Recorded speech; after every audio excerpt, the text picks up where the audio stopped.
Fala pessoal, tudo bem? Seja bem-vindo a mais um vídeo aqui do nosso canal. Que Deus abençoe aí seu dia, a nossa semana. Olha só, gente, uma notícia aqui que eu tenho que conversar com vocês, que é mais um dos absurdos do nosso Brasil, tá? Esses dias eu fiz aqui um vídeo relacionado ao Paulo Guedes, que disse que quer criar aí um imposto, né? Mais um imposto, né? Que é o Digitax, é um imposto sobre transações de criptoativos.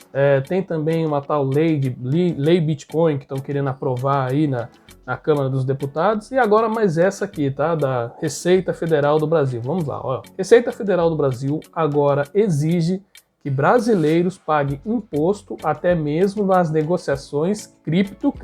É isso mesmo. Presta atenção, vamos ler essa matéria aqui. Tem mais outras matérias aqui que eu quero também discutir. Vou mostrar para vocês, tá? Eu vou mostrar para vocês como nós somos roubados, tá? Como que o brasileiro é roubado, tá? E isso aqui, na verdade, é só mais um motivo, ao meu ver, para que eles venham tirar mais dinheiro de você, tá? Presta atenção.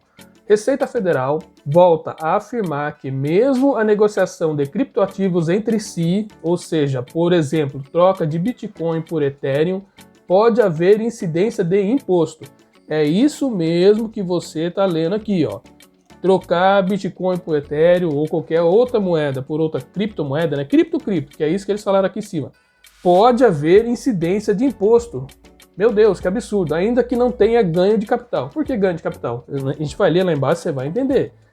A Receita Federal do Brasil voltou a declarar que os investidores brasileiros do mercado de criptoativos devem pagar imposto sobre o lucro, mesmo nas transações que envolvem negociação de criptomoedas entre si, ou seja, troca, por exemplo, Bitcoin por Ethereum. A declaração da Receita Federal foi publicada no Diário Oficial da União desta terça-feira, dia 24, como resultado de uma consulta feita ao regulador. No final do ano passado, a Receita Federal já havia emitido um parecer, também a partir de uma consulta no qual alegava que a negociação entre pares de criptomoedas é passível de tributação, mesmo que não haja conversão para real. Esse aqui que é o problema, gente. Vocês vão ver mais embaixo.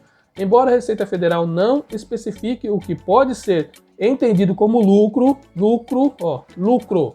No caso da troca de uma criptomoeda pela outra, ela destaca que o ganho de capital apurado na alienação de criptomoedas quando uma é diretamente utilizada na aquisição de outra, ainda que a criptomoeda de aquisição não seja convertida previamente em real ou outra moeda fiduciária. É tributado pelo imposto sobre a renda de pessoa física. Aqui está todo o absurdo, tá? Vamos continuar lendo aqui, olha só. No entanto, cabe ressaltar que nem todos os investidores de criptomoedas precisam declarar suas negociações à Receita Federal, já que o regulador estabelece que somente deve pagar imposto sobre o lucro dos investidores que negociarem mais de 35 mil em criptomoedas. É isento do imposto sobre a renda o ganho de capital oferido na alienação de criptomoedas, cujo valor total das alienações em um mês de todas as espécies de criptoativos ou moedas virtuais, independentemente de seu nome, seja igual ou inferior a 35 mil reais, declara a Receita. Continuamos aqui, ó. O deputado Kim Kataguiri já declarou que considera ilegal a proposta da Receita Federal e pediu que o Congresso Nacional decrete a suspensão imediata da determinação. Pelo menos um, gente. Pelo menos um deputado aqui, né, que já declarou isso ilegal. E por que ilegal? Segundo o deputado, a própria regulamentação... Olha isso aqui, gente. Olha isso aqui, ó. A própria regulamentação sobre apuração e pagamento do imposto de renda estabelece que somente haverá ganho de capital em permutas quando há envolvimento de moeda. No caso aqui seria moeda fiduciária. Permutas, para quem não sabe aqui, é trocas, tá? Somente haverá a própria regulamentação da Receita. Não é da cabeça do deputado Kim, não é da minha cabeça, não é da cabeça do Zezinho da esquina, não. A própria regulamentação da Receita. Ela estabelece que somente haverá ganho de capital em permutas, em trocas, quando há o envolvimento de moedas fiduciárias, ou seja, reais, dólar, qualquer outra moeda assim de um país, tá? E tá aqui o nome do artigo 134, 136 do decreto 9.580 e 2018, o que não é o caso de operações em criptoativos. Ora, a própria Receita Federal, ela tem uma regulamentação dizendo que ganho de capital é quando você troca uma criptomoeda por uma moeda reais. Mas não, ela mesma, ela muda a regra, já existe aqui uma regra, vamos falar assim, ela muda a regra no meio do caminho e diz, não, se você trocar uma cripto por outra cripto, você já tem que declarar, já está dizendo que você teve ganho de capital. Cara, é um absurdo, entendeu? Eles querem taxar de todo jeito, de tudo que você transacionar, eles querem tirar de você, entendeu? Isso para mim é roubo, não tem outro nome. Na permuta entre criptoativos não há troca envolvendo moeda fiduciária, no caso aqui, que troca-se um criptoativo por outro, inexistindo, portanto, acréscimo patrimonial, declara o deputado. Sim, tá tocando uma cripto por outra cripto, nem sempre você vai ter ganho de capital. Ou seja, vai estar lucrando. Na maioria das vezes você pode estar trocando simplesmente Ethereum por Bitcoin porque você quer acumular Bitcoin. Às vezes você está saindo no prejuízo, mas você prefere acumular Bitcoin porque você entende que lá na frente o Bitcoin vai ter mais valor do que Ethereum ou qualquer outra criptomoeda que seja. Além disso, o parlamentar argumenta que nos termos do artigo 110 do Código Tributário, a lei tributária não pode alterar a definição dos institutos de direito privado e, portanto, a Receita Federal não tem o poder de alterar o entendimento do Código Tributário. Cara do céu, é cada coisa, mano. Caso a União queira tributar a permuta de criptoativos, será necessário inovação legal. E mesmo neste caso, poderão ser suscitadas dúvidas acerca da constitucionalidade da nova lei. O que temos é uma interpretação completamente ilegal, feita pelas autoridades fiscais que claramente exorbita o poder regulamentar, declara aqui em Kataguiri. Cara, olha, meu Deus, tem que ter paciência, tem que controlar as palavras aqui, porque assim, são coisas absurdas, cara, que a gente vê que é só no Brasil mesmo. Eles fazem de tudo para roubar o cidadão. Desculpa, não tem outro nome. Eles querem tirar dinheiro a todo custo do cidadão, cara, todo custo. Já existe a regulamentação dizendo o que é ganho de capital ou não, e mesmo assim eles fazem a regulamentação em cima da regulamentação, simplesmente porque eles acham que você tem que fazer. É assim, pronto, eles decidem. Por isso que eu falo, para mim imposto é roubo. No Brasil, imposto é roubo. Desculpe se você discorda, eu sou formado em ciências contábeis, na própria faculdade, eu não trabalho na área de contabilidade, mas na faculdade mesmo, quando eu estava estudando, a minha professora, certa feita, nós tivemos lá não foi um atrito, assim, foi uma divergência de ideias e eu pedi para ela me convencer. Falei, me convença que imposto no Brasil não é roubo. Ela não conseguiu, porque eu entendo, falei para ela, professora, eu entendo que você é formada na área, que você vive da área, você fez a sua vida nisso, mas eu não consigo entender por que a gente paga tanto imposto e por que eles querem tirar cada vez mais do cidadão, cara.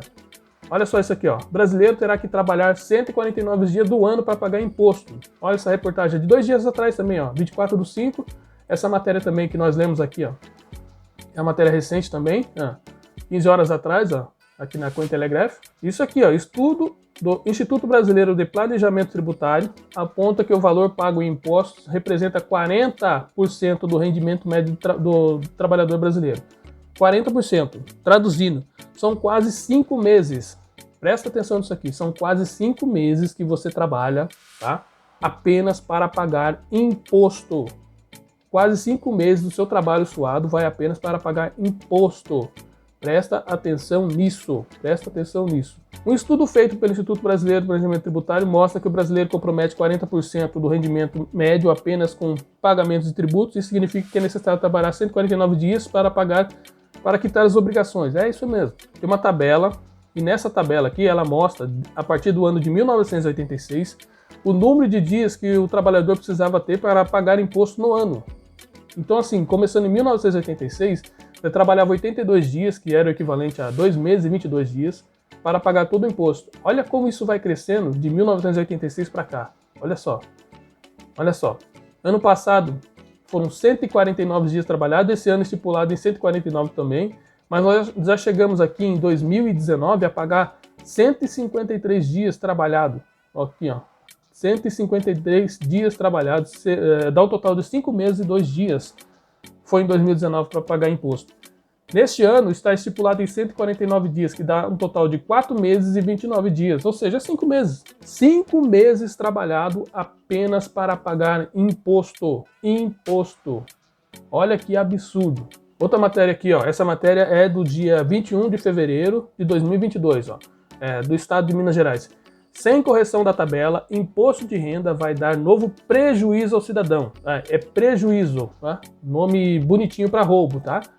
Segundo Unafisco, ao não corrigir a tabela do imposto de renda mais uma vez, o governo confiscará, confisco é também mais um nome bonito para roubo, cerca de 48 bilhões de trabalhadores, é isso mesmo, cerca de 48 bilhões de trabalhadores e aposentados em 2022. Tá vendo? 48 bilhões. Ele confiscará, tá? Confisco, você já sabe o que significa, tá? Então, olha só. Sem correção na tabela do imposto de renda de novo, mais uma vez. De acordo com os cálculos da Associação dos Auditores Fiscais da Receita Federal, ao não corrigir, olha só, algo justo, tá? Seria justo se eles corrigissem. O problema não é você, é o que eu falo, o problema não é pagar o imposto de renda, gente. Pelo amor de Deus. É isso que me deixa revoltado. Não há problema em pagar imposto de renda, se fosse justo. Se fosse justo. Não vejo problema em pagar imposto nenhum se fosse justo, mas é esse o problema. Não existe justiça na questão de imposto no Brasil. Imposto é roubo, por isso que eu digo, imposto no Brasil é roubo. Eu não estou falando para você não declarar, não fazer isso, aquilo, para você sonegar, não estou falando nada disso. Cada um faça o que quiser da sua vida. Mas no Brasil, ao meu ver, imposto é roubo. Tem tantas aqui, eu estou te provando. Duas matérias eu estou te provando. O quanto você precisa trabalhar para pagar imposto, né? São praticamente 5 meses, tá aqui. A matéria está aqui, é no G1. E aqui também nessa matéria do Estado de Minas Gerais está dizendo aqui, ao não corrigir a tabela do imposto de renda mais uma vez, o governo confiscará 48 bilhões de trabalhadores e aposentados neste ano por meio da tributação de seus rendimentos. Levantamento feito pelo Conselho Regional de Contabilidade do Rio de Janeiro indica que a falta de correção na tabela do imposto de renda faz com que os contribuintes com ganhos de até ganhos de até 5 salários mínimos sofram uma perda anual de R$5 mil. R$5 mil, ou seja, você está perdendo por ano R$5 mil só por não ter a correção da tabela no imposto de renda, você está perdendo R$5 mil por ano. Provavelmente você está entrando nessa tabela do imposto de renda só por causa dessa falta de correção. Se houver essa correção, talvez muito trabalhador nem entraria nessa tabela. Está me entendendo? Então isso aqui é roubo, gente. Isso aqui é roubo, não tem outro nome. Tá? Não tem como falar que coisa bonitinha, não é roubo. Tá? Então isso que eles estão fazendo aqui nessa questão relacionada a criptomoedas é a mesma coisa. Eles estão dizendo para você, se você trocar uma cripto por outra, ainda que não exista ganho de capital, ainda que não configure ali um ganho de capital, você vai ter que pagar imposto. Se você movimentar lá, porque segundo a Receita Federal, se você movimentar acima de R$35 mil no mês, olha só, seja igual ou superior a R$35 mil, você já vai ter que pagar imposto. Então se eu tenho lá, um exemplo, R$20 mil em Ethereum e eu faço essa troca para Bitcoin, a Receita entende que eu movimentei R$40 mil. Eles somam, tá? 20 mais 20. Eles vão somar 20 mais 20 e vão entender que eu movimentei R$40 mil, que eu passei R$5 mil. Aí eu vou ter que pagar 15% em cima desses R$5 mil que eu passei de... Eles entendem como se fosse lucro. Você tá me entendendo? Isso, inclusive, eu vi aqui, né, no podcast aqui, no Kryptonita Cast, que é o Kryptonita Cast é o Big, o Alan, né, do DeFi Objetivo, e tem mais um participante que eu esqueci o nome aqui do rapaz. Eles fizeram aqui um podcast com esse contador aqui, Val Novelli. Val Novelli, o cara é especialista, contador especialista em criptomoedas, tá? E aí eu aconselho vocês a assistirem esse podcast aqui, é muito interessante. E ele explica certinho como que a Receita entende essa questão de declaração em criptoativos. Ele fala simplesmente isso, tá? Ele fala simplesmente isso, que se você tem um ativo, se você tem lá Ethereum, se você trocar por Bitcoin, a Receita entende que você vai movimentar. Por exemplo, eu tinha lá R$20 mil em Ethereum e eu troquei R$20 mil por esses R$20 mil por Bitcoin, ela entende que eu movimentei R$40 mil. Entendeu? Ela vai pegar um somatório. Só nessa movimentação, que na maioria das vezes eu nem tive o ganho de capital, ela entende que ali já passou os 35 mil. Não sou eu que estou falando, é o contador aqui, o Val Novelli. Assiste e você verifica lá depois para você entender melhor. Então, assim, é um absurdo. Eles vão entender que essa movimentação aqui, essa simples troca de cripto por cripto, já se entende como ganho de capital. E isso está fora. Tá? Fora da própria regulamentação deles, da Receita Federal. Não sou eu que estou falando, é o deputado Kim Kataguiri está falando aqui embaixo. Que isso é ilegal. Tá? Isso é ilegal, tá tudo aqui estabelecido no nome de artigo e tudo. Mesmo assim não interessa. Eu fiz até um vídeo esses dias atrás, ó, falando da lei do Bitcoin, o governo quer taxar transações de Bitcoin e criptomoedas, essas coisas todas aqui, tá? E para você que está chegando agora no nosso canal, nós temos aqui ó, na playlist o curso de investimento em Bitcoin e criptomoedas. É um curso básico, tá? Básico mesmo, para quem é iniciante e tem dúvidas, tá? Quer aprender o básico, assista essas 2 aulas aqui, eu creio que vai ajudar você. Por esse vídeo aí, se você gostou, deixe seu like, se inscreva no canal, compartilhe com os amigos, tá? Essa notícia aqui porque é importante, muito importante para quem trabalha com criptomoedas, para quem investe em criptomoedas, tá? Para ficar atento, para evitar problema. Vamos evitar problema aqui com esse órgão aqui, porque a única coisa que funciona no Brasil é isso aqui, tá? Não é palavra minha, tá? Quem disse isso é o próprio contador aqui, ó, Val Novelli. Ele falou que a única coisa que funciona perfeitamente no Brasil é isso aqui, ó. Vou até grifar, não vou nem falar a palavra, tá? Mas é isso aqui, ó, a única coisa que funciona perfeitamente no Brasil. O resto, a gente sabe como é que é, beleza? Se você gostou, deixe seu like, se inscreva no canal para ajudar a gente aí, compartilhe com os amigos. Até a próxima, um abraço, tchau, tchau.